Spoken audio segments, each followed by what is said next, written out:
யார் அறிவுடையவங்கன்னா, தனது உடலை அழகாக வைத்துக் கொள்கிறவர்கள். ஆரோக்கியமாக வச்சுருக்கணும். அந்த அளவுக்குள்ள ஆரோக்கியம் இருக்கணும். சும்மா வெறுமனே மேக்கப் போடுறது மட்டும் கிடையாது. அவங்க தான் அறிவுடை. உறுதியாக வச்சுக்கணும். உடற்பயிற்சி செய்யணும். உணவில் கட்டுப்பாடோடு இருக்கணும். அவங்க தான் அறிவுடையவர்கள். உடலை அழகாக வைப்பதற்காகத்தானே ஒருத்தர் உணவு கட்டுப்பாடு, உடற்பயிற்சி எல்லாம் செய்கிறாங்க. அப்போ அவங்க தான் அறிவுடையவர்கள். அதற்கான முயற்சியில் ஈடுபடுறாங்க பாருங்கள்.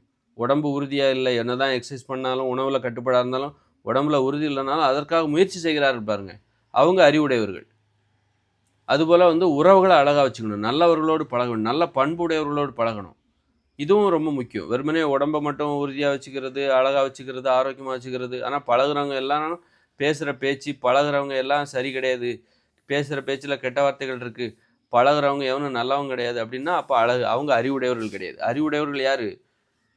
நல்ல நல்ல வார்த்தைகளை பேசுகிறவர்கள் அறிவுடையவர்கள். கெட்ட வார்த்தைகளை பேசக்கூடாது. நல்ல பண்புடையவர்களோடு பழக வேண்டும். அவர்கள் அறிவுடையவர்கள். அதுபோல் நம்ம வாழ்கிற வாழிடம் இயற்கை சூழ்ந்ததாக இருக்க வேண்டும். நகரங்களில் வாழக்கூடாது. நகரங்களில் வாழ்கிறவர்கள் அறிவுடையவர்கள் கிடையாது. கிராமம் போன்று இயற்கை சூழ்ந்த ஒரு இடத்துல சுத்தமான காற்று இருக்கிற கிராமத்தில் கொசுக்கள் கடிக்காது. கொசுக்கள் இல்லை. காற்று தூய்மையாக இருக்கிறது என்பதற்கு அடையாளம் அதுதான். அந்த பகுதிகளில் வாழ வேண்டும். ஆரோக்கியமாக வச்சுருக்கணும். நாம் மட்டும் ஆரோக்கியமாக இருக்கக்கூடாது. நம்ம உடம்பு ஆரோக்கியமாக இருக்கணும்னா நாம் சுவாசிக்கிற காற்று ஆரோக்கியமாக இருக்கணும். அப்போ அது உண்மை தானே. அப்போ அந்த அறிவுபூர்வமான சூழல் எது? அது கிராமம்தான். கிராமத்தில் தான் ஒரு அறிவு சார்ந்த சூழல் இருக்கிறது. நகரம் என்பது அது நோய்வாய்ப்பட்ட ஒரு சூழல். அது அங்கே கொசுக்கள் ஏராளம், சுத்தமான காற்று கிடையாது. அப்போ அது அறிவுபூர்வமான ஒரு வாழ்விடம் கிடையாது. அறிவுபூர்வமான வாழ்விடத்தில் நாம் வசிக்க வேண்டும். அவர்கள் தான் அறிவுடையவர்கள். கிராமத்தில் வசிக்க வேண்டும். உறவுகள் நல்ல பண்புடையவர்கள் இருக்க வேண்டும். கெட்ட வார்த்தைகள் பேசக்கூடாது. அப்போ நல்ல உடற்பயிற்சி செய்யணும். உணவு கட்டுப்பாடு. இப்படி உடலையும் வாழ்க்கையையும் அழகாக வைத்துக் கொள்கிறவர்கள். உறவுகளோட அன்பு, பாசம், அந்த மாதிரி உறவுகளை நல்லா தூங்கணும், நல்லா உழைக்கணும், ஆடணும், பாடணும். இவர்கள் தான் அறிவுடையவர்கள். மகிழ்ச்சியாக வாழ்கிறவர்கள் மட்டும்தான் அறிவுடையவர்கள். மகிழ்ச்சியாக வாழ வேண்டுமென்றால் அது கிராமத்தில் தான் சாத்தியம். கிராமத்தில் தான் நீங்கள் மகிழ்ச்சியாக நகரங்களில் மகிழ்ச்சியாக வாழ முடியாது. அப்போ ஆடல், பாடல், அன்பு, பாசம், இதெல்லாம் சொந்த பந்தம், உறவுகள் எல்லாம் உறவுகள் சூழ்ந்து ஒரு வாழ்க்கை வாழ வேண்டும். இதுதான் அறிவுடையவர்களுக்கான அறிகுறிகள். மற்றபடி விஞ்ஞானி, எப்போ பார்த்தாலும் நான் இருக்கிறது சென்னை, நான் இருக்கிறது பம்பாய், நான் எப்போ பார்த்தாலும் ஆராய்ச்சி பண்ணிகிட்டு இருப்பேன். அப்போ நீ அறிவுடையவரானா நீ மூட நம்பிக்கை. நீ ஒரு முட்டாள். எப்படி வாழணும்னு தெரியாத ஒரு முட்டாள். வாழ்க்கை என்றால் என்ன தெரியாத ஒரு முட்டாள்.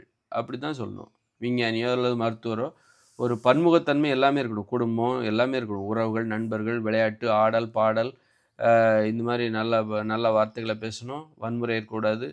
வன்முறை உணர்ச்சி இருக்கும். இப்போ விஞ்ஞானி என்ன பண்ணுவார்? அவர் என்ன பண்ணுவார்? ஒரு அணு ஆயுதத்தை தயாரிச்சிட்டு இருப்பார். ஏவுகணை தயாரிச்சிட்டு இருப்பார். அப்போ இவர் எப்படி நம்ம அறிவுடையவர்னா? இவர் எப்படிப்பட்ட அறிவுடையவர்னா அழிவுகளை ஏற்படுத்துவதில் இவர் அறிவுடையவர். இன்றைக்கி இருக்கிற இயந்திர அறிவியல் உலகத்தில் அறிவுடையவர்கள்னா யார்? அழிவுகளை ஏற்படுத்துவதில் இவர் அறிவுடையவர். இவர் விஞ்ஞானி. இவர் கண்டுபிடிச்சது தான் குறிப்பார்த்து தாக்குகிற ஏவுகணை, அணுகுண்டு. அப்போ அழிவுகளை ஏற்படுத்துவதில் இவர் அறிவுடையவர். இவர் ஒரு தொழிலதிபர். இவர் கார் கம்பெனி வச்சுருக்காரு, மோட்டார் கம்பெனி வச்சுருக்காரு. அந்த மோட்டார் வாகன விபத்தில் 10 லட்சம் பேர் சாகுறாங்க. அப்படின்னா இவர் எதை சார்ந்த அழிவுகளை ஏற்படுத்துவதில் இவர் அறிவுடையவர். இப்போ நான் எதை அறிவுடையவர்னு சொல்கிறேன்னா, ஆக்கப்பூர்வமான அறிவுடையவர்கள் யார்? அதைத்தான் நான் சொல்லி கொண்டிருக்கிறேன். ஆக்கப்பூர்வமான அறிவுடையவர்கள் யாருன்னா, தனது உடலை ஆரோக்கியமாக வைத்துக் கொள்கிறவர்கள், அழகாக பராமரிக்கிற, உணவில் கட்டுப்பாடு, பேசுவதில் கட்டுப்பாடு, உறவுகளில் கட்டுப்பாடு, தகாத உறவுகளிலே விலக்கி வைப்பது, தகாதவர்கள் பண்பு இல்லாதவர்களிடமிருந்து விலகி விடுவது, நல்ல உணவுகளை சாப்பிடுவது போல நல்லவர்களோடு பழக வேண்டும். நல்ல வாழ்விடத்தில் வாழ வேண்டும். நகரத்தில் வாழக்கூடாது. கிராமத்தில் வாழ வேண்டும். தூய்மையான காற்று இருக்கிற கிராமத்தில் போய் வாழ வேண்டும்.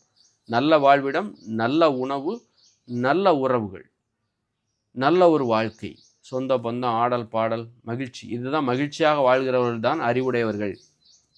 மகிழ்ச்சியாக வாழ வேண்டும். மகிழ்ச்சியான வாழ்க்கை என்றால் இப்படி வாழ்வது தான். உறவுகளோட ஆடல், பாடல், அன்பு, பாசம், நல்ல வார்த்தைகள், நல்ல பண்புகள், நல்ல ஒரு வாழ்விடம், இப்படி வாழ்கிறவர்கள் தான் அறிவுடையவர்கள்.